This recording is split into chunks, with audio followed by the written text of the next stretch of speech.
బర్గర్లపైన పిజ్జాలపైన ఉన్న క్రేజ్ ఇప్పుడు మన ఆరోగ్యాన్ని హరించివేస్తోంది. దేశంలో జంక్ ఫుడ్ వినియోగం రికార్డు స్థాయిలో పెరుగుతున్న వేళ కేంద్ర ప్రభుత్వం ఒక సంచలన నిర్ణయం వైపు అడుగులు వేస్తోంది. దీనిపై ఒక సర్వే కూడా చేసి కీలక నిర్ణయం దిశగా అడుగు వేస్తోంది. కేవలం ప్రజల అలవాట్లు మారితే సరిపోదని, ప్రభుత్వ పాలనలో కూడా మార్పులు రావాలని సర్వే స్పష్టం చేసింది. బర్గర్లు, పిజ్జాలు, సాఫ్ట్ డ్రింక్స్ వంటి పదార్థాలు ప్రీ డైజెస్టెడ్ ఫుడ్గా మారి రోగాలకు కారణమవుతున్నాయని, అందుకే వీటిని నియంత్రించడమే ఆరోగ్యవంతమైన భవిష్యత్తుకు మార్గమని తెలిపింది. ఆరోగ్య భారత్ లక్ష్యంగా 2026 ఆర్థిక సర్వేలో ఆర్థిక మంత్రి నిర్మలా సీతారామన్ కీలక ప్రతిపాదనలు చేశారు. దేశంలో పెరిగిపోతున్న ఊబకాయం, మధుమేహం వంటి దీర్ఘకాలిక వ్యాధులను అరికట్టేందుకు కేంద్ర ప్రభుత్వం పదునైన వ్యూహాలను సిద్ధం చేస్తోంది.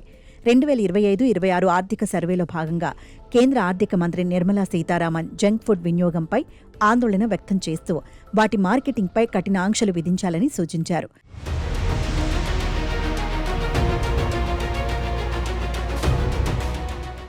సర్వేలోని ప్రధాన అంశాల ప్రకారం అత్యంత ప్రాసెస్ చేసిన ఆహార పదార్థాల ప్రకటనలపై టీవీలు, సోషల్ మీడియాలో భారీగా నియంత్రణ ఉండాలని ప్రభుత్వం భావిస్తోంది.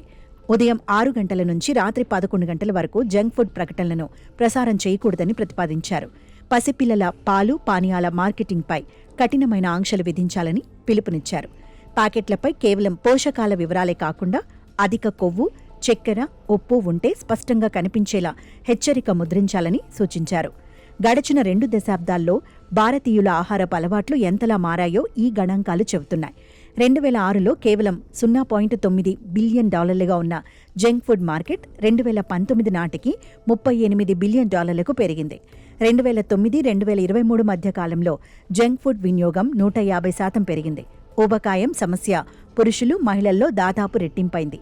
2035 నాటికి దేశంలో దాదాపు 8.3 కోట్ల మంది చిన్నారులు ఊబకాయం బారిన పడే ప్రమాదం ఉందని సర్వే హెచ్చరించింది.